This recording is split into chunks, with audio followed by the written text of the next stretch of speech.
안녕하세요. 이번 학기부터 시대인재에서 통합과학 2 수업을 하게 된 강사 유희조입니다.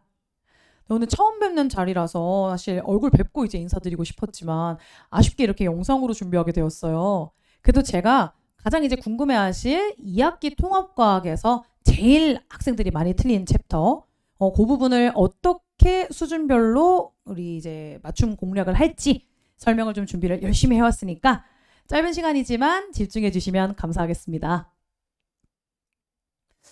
이제 지금 1학기에서 통합과학 시험 애들 한번 다쳤잖아요. 그럼 우리 아이가 물리, 화학, 생명, 지구과학 중에서 어떤 부분이 많이 부족할지가 눈에 좀 보이실 거예요. 근데 그래도 2학기에서 보통 가장 많이 틀린다, 제일 어렵다라고 한 챕터가 3가지가 좀 정해져 있습니다. 그 첫 번째가 아무래도 화학이겠죠. 화학의 1학기, 2학기 중간고사와 기말고사에 산화환원, 중화반응이 이제 내내 나올 거예요. 아무래도 이제 이 단원은 예전에 있었던 이제 화학 원 단원에서 그대로 내려와서 정량 계산 및 미지수 이온수 비율 추론 문제 이런 것들이 많이 어렵게 나옵니다. 일단 접근하기도 어려운데 시간 압박이 좀 큰 단원이기 때문에 제가 간단하게 문제 한번 띄워서 보여드릴게요. 이게 작년 이제 2학기 기말 휘문고 대비 대비가 아니라 시험 문제죠. 네, 시험 문제에 나왔던 자료들인데 일단 첫 번째 문제 표, 두 번째는 그림, 세 번째는 그래프입니다. 일단 형태가 다양해요. 일단 형태도 다양하고 딱 봤을 때 용액 막 3개씩 섞어놓으면 애들이 일단은 이거 왜 이렇게 어려워요 막 이러거든요. 근데 크게 어렵지 않은 게 자, 여기서 제일 중요한 건 액성 찾고 이온수 갖다 집어넣어서 써주면 금방 풀리는 문제고요. 두 번째, 세 번째 문제 같은 경우는 이가가 나와요. 이가가 나오면 사실 조금 어려워지긴 합니다. 이가 염기, 이가산이 나왔을 때 마찬가지로 가능한 액성을 이제 모형이나 표를 가지고 우리 조건 가지고 찾아낸 다음에 그 액성에 따른 이온수와 그 사이에 이제 관계들 쭉 파악해서 적어놔 버리면 금방 또 마찬가지로 풀어낼 수 있는 문제예요. 요 세 번째 문제 같은 경우는 시간이 조금 걸리지만은 이걸 비슷한 모의고사 유형에서 변형 문제를 많이 풀었던 친구들은 시간 내에 다 풀어내고 뒤에 문제를 또 풀어낼 수 있을 겁니다. 보시다시피 지금 8번, 9번, 11번이잖아요. 그러니까 이제 요 앞에서 요 문제를 푸는데 벌써 심리적으로 많이 쫄려요, 애들이. 뒤에 문제 한참 남았는데 이거 다 언제 푸냐 막 이러고 있어서 아무래도 정확한 이제 문제풀이의 순서 잡을 수 있어야 되겠고요. 제가 식으로 이제 써서 알려줍니다. 어떻게 써라 이런 이제 스텝이 있기 때문에 스텝별로 정리를 한 다음 그걸 빠르게 체화를 해서 풀어낸 연습을 하면 큰 무리 없이 풀 수 있는 단원입니다. 자, 그다음 두 번째는 이제 전기에너지의 생산인데 그래도 여기는 계산은 좀 없어요. 거의 개념적인 문제인데 작년 2학기 중간고사 시험입니다. 첫 번째 문제는 일단 좀 쉬우니까 금방 풀어냈을 거고요, 애들이. 자, 두 번째, 세 번째 같은 경우는 조건을 잘 봐야 돼요. 문제에서 묻는 게 뭔지를 파악을 못하면 그냥 틀립니다. 얘는 지금 역학적 에너지 중에 일부가 전기 에너지로 변형된 거를 일부 변형돼서 역학적 에너지 감소됐다는 것만 확인해주면 풀 수 있는 문제고요. 자, 두 번째 이거 좀 많이 틀리는데 자석의 진동이 더 오래 유지가 되려면 여기 유도 전류가 세야 되는지 약해야 되는지부터 파악을 해야 돼요. 그거 파악 못하면 일단 틀립니다. 그죠? 이 친구 거꾸로 풀어놨죠? 이런 식으로 문제에서 요구하는 것이 무엇인가 그리고 주어진 조건이 무엇인가를 정확하게 파악해서 풀어내줘야 하는 챕터예요.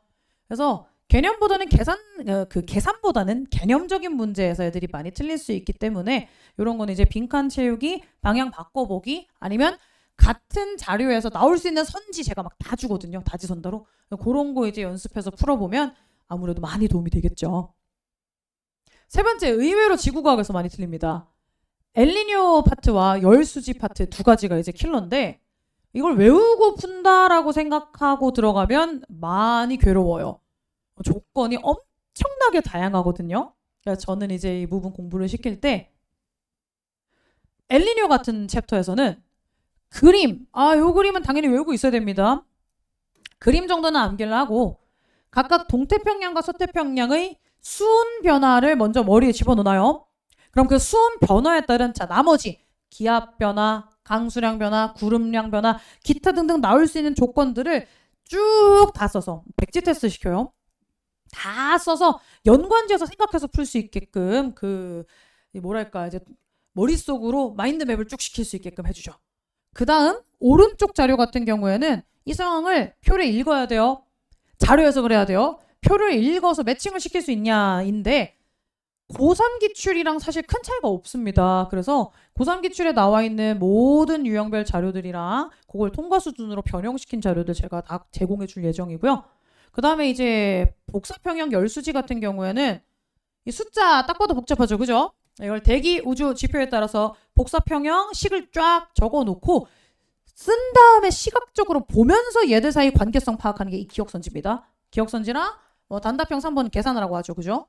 그 다음에 니은디귿 같은 경우에도 이제 요새는 많이 물어보는 게 뭐냐면 이 지표에 흡수하는 게 어떤 형태냐, 대소관계 누가 더 크냐 이런 것들도 좀 물어봐요. 그래서 어느 정도 암기가 돼 있으면서 거기서 숫자가 변형되었을 때 당황하지 않고 다 풀어낼 수 있는 연습을 제가 시킵니다. 이런 이제 세 가지 고난도 챕터를 한번 살펴봤는데요. 중위권이냐 상위권이냐에 따라서 아무래도 이제 들어가는 이제 클리닉이나 케어 방법이 좀 달라요. 중위권은 왜 틀리냐? 일단 첫 번째, 수업하면 애들 알아는 듣습니다. 제가 풀어주는 문제 따라오면서 들으면 할 줄 알아요. 근데 중요한 건 이제 본인이 못하죠. 본인이 스스로 이게 자료가 조금 바뀌거나 숫자가 바뀌거나 이랬을 때 못 잡아내요. 그래서 이제 이런 부분은 아무래도 제가 같은 유형 하나 설명해 준 다음에 비슷한 유형인데 조금씩 형태 다른 거 있죠? 여러 개의 문제를 줘서 매주 연습을 좀 시킵니다. 그래서 어떤 문제에 어떤 개념을 사용해야 되는지만 매칭이 되면 그 다음부터는 문제 풀어내는데 속도 붙일 수 있겠죠. 두 번째는 아예 어려운 문제. 아예 어려운 뭐 중화반응 산화원 특히 거기에 해당하는데 손에 못 대겠대요. 어떻게 풀어야 될지도 모르겠대요.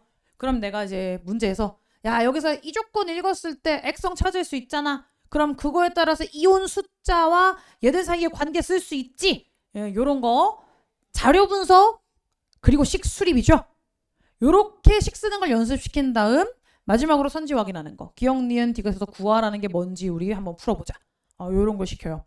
그렇게 해주면 이제 아무래도 정확하게 풀어낼 수 있으니까 일단은 풀어내야죠. 풀어내는 것부터 하고 넘어가서 어느 정도 상위권 성적이 나올 정도가 되었다. 그게 된 친구들은 이제 상위권은 아까 건 다예요. 그죠? 시간 이슈가 좀 있죠. 시간이 부족하지 않게끔 충분한 연습을 양적, 질적으로 이제 뛰어난 문제들을 많이 제공을 해줘야 되겠죠.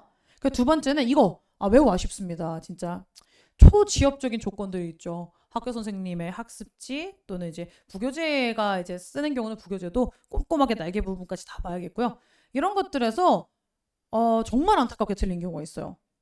올해 같은 경우에는 휘문고 1학기 중간고사 시험을 굉장히 지엽적인 조건들을 많이 냈습니다. 그래서 얼마나 이제 학교 수업에서 학습지 같은 것들을 잘 활용해서 이제 내 머릿속에 넣어놨느냐가 중요하니까 제가 애들 막 달래가지고 필기 잘 해오라 하고 학습지 막 얻어오라고 해가지고 제가 정리를 다시 해요.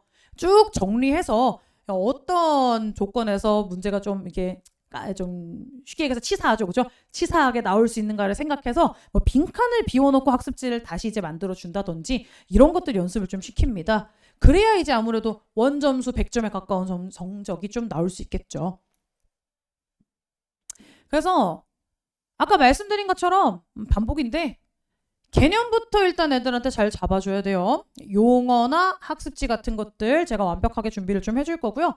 그 다음 두 번째는 뺑뺑이 돌리는 겁니다. 네, 아까 얘기했던 고난도 문제들 많이 풀어봐야 돼요. 솔직히 양치기 좀 해야 되고요. 대신 이제 그냥 막 중구난방으로 문제 푸는 게 아니라 제가 이제 정리된 문제 유형별로 아이들 비슷한 거 쫙 풀어보고 또 비슷한 거 쫙 풀어보고 할 수 있게끔 준비를 해주겠죠. 이렇게 열심히 뺑뺑이 돌리고 나면 여기까지가 단계가 다 완벽하게 된 친구들은 마지막 단계 학교 선생님들 이제 매년 좀 바뀝니다. 아무래도 이제 작년에 비해서 선생님들이 좀 바뀐 학교들도 있고요.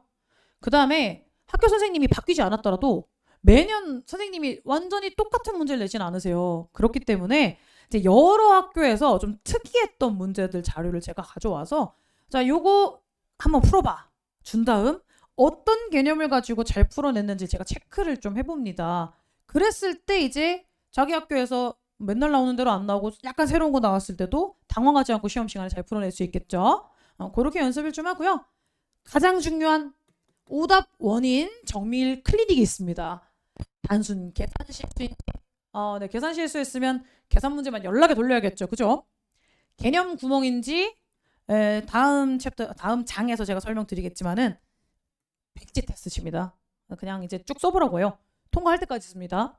외웠는지 그 개념을 말로 설명할 수 있는지 문답도 해요. 제가 직접 하거나 이렇게 조교 선생님과 함께 하거나 이렇게 개념 구멍도 채우고요. 마지막 조건 오독. 이거는 제가 그 멍청 노트 또는 업보 노트라고 해가지고 한 가지 시키는 게 있는데 A와 B 중에 누가 더 큰지를 대소관계를 비교하거나 아니면 표만 보고 위에 문제 말로 적혀있는 조건을 안 받는지 이런 것들 정말 어이없이 틀리는 거 있거든요, 애들이. 틀리기만 하면 다행이지 그것 때문에 괜히 시간 잡아먹어서 뒤에 문제까지 영향을 줘요. 그래서 이런 부분은 좀 귀찮겠지만 자 이런 거 틀린 거 다 노트에 쓰라고 합니다. 제가 다 써서 내가 A와 B를 잘못 봤다 또는 위에 조건을 안 읽었다 이런 것들을 한 번씩 다 쓰게 시킵니다. 그럼 첫 번째로 일단 내가 뭘 틀리는지 머리에 들어가요. 애들이 이거를 안 시키면 그냥 애들이 나 이거 실수했어요 아는 내용인데 이러고 그냥 넘어가면 시험 가서 똑같이 틀려요. 그렇기 때문에 한번 다 써보라고 시키고 그러면 일단 내가 이런 걸 틀리는구나를 인지한 다음 두 번째는 그 다음 또 틀리면 또 시키거든요. 제가 귀찮죠. 이제 그쯤 되면 귀찮으니까 그 귀찮은 거 하기 싫어서라도 어떻게든 그 다음에는 그런 실수를 안 하려고 노력을 해요. 그 노력이 쌓여야지만 시험 가서 그런 실수를 안 합니다. 그래서 이렇게 제가 클리닉을 운영을 하고 있고요. 말씀드린 것처럼 매주 백지 테스트, 유형 테스트, 특히 타임어택 테스트를 칩니다. 치고 우리 과제를 해올 때 중간중간에 궁금한 거 있을 수 있잖아요. 제가 물론 수업 시간 앞뒤로 강사 직접 클리닉을 하긴 하겠지만은 그래도 그 전에 중간에 궁금한 게 있으면 제가 카카오톡으로 늘 조교쌤과 제가 함께 최대한 지연 없게끔 해서 질문 받고 있습니다. 홈페이지 활용도 하고 있지만 질문은 카카오톡이 빨라요. 그죠? 그래서 요거 안내 한번 드릴 거고요. 그리고 우리 학부모님들 우리 애가 어떻게 하고 있는지 어떤 부분에서 케어를 받고 있는지 궁금하실 거니까 이제 매주 이제 리포트 발송을 좀 해드리고요. 전화 통화도 제가 좀 많이 드리는 편입니다. 아무래도 설명을 좀 드려야 되는 부분도 있을 수 있고 하니까 이제 그런 부분 학기가 좀 끝나갈 때쯤 되면 제가 전화를 한 3-4번씩 드리니까 막 안 받으시는 분들도 계세요. 이제 귀찮아가지고. 네, 어쨌건 그만큼 이제 궁금한 게 있으시면 언제든지 저한테 연락 주셔도 되니까 제가 그렇게 이제 어머님도 궁금하신 거 없게끔 다 상담 드리고 있습니다. 자, 제가 준비한 건 여기까지고요. 더 궁금한 점이 있으시면 학원에 이제 문의를 주시면 되겠고 혹시 저와 직접 이제 상담이 좀 필요하시다 어떤 부분이 좀 궁금한 게 더 있으시다 할 경우에는 학원으로 말씀해 주시면 제가 전화 드려서 상담 드릴 수 있으니까 많은 관심 부탁드리겠습니다. 네, 감사합니다.